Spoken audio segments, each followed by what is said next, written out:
In the most recent installment of the Dragon Ball franchise, Piccolo received a major power-up that brought him to the level of Super Saiyan Goten. That wasn't the first time he received a massive upgrade in an instant, and those respective situations have one weird connection.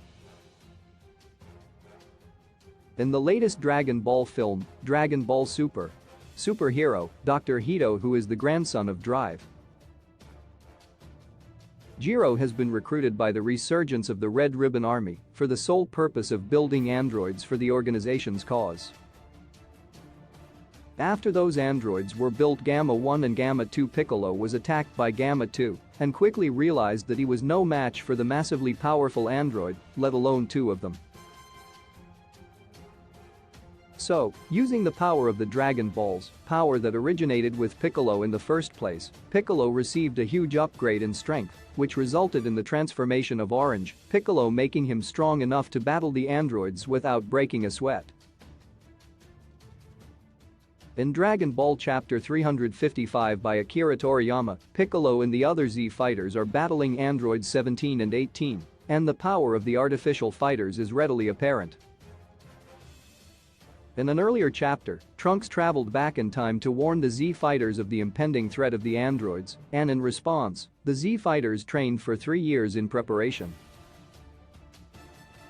While androids 19 and 20 were fairly easy to defeat, the Z fighters learned that 17 and 18 were a bit harder to kill, and even the 3 years of training didn't make them strong enough to be a match for the androids.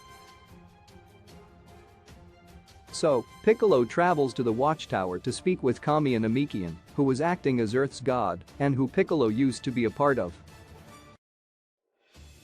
Years earlier, Kami expelled all the evil inside himself to become divine, which resulted in the creation of Piccolo.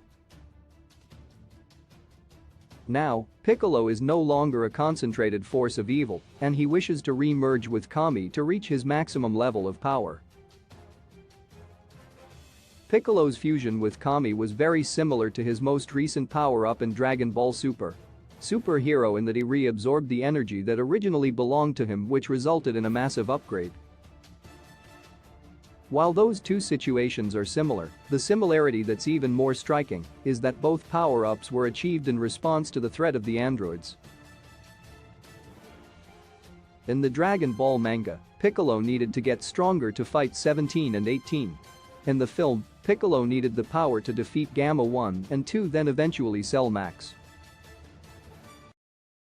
It seems androids inadvertently bring out the best in Piccolo, since both of his greatest power-ups in Dragon Ball history were in response to the two separate instances of an android threat, a weirdly specific connection that led Piccolo to achieve two of his greatest exhibitions of power.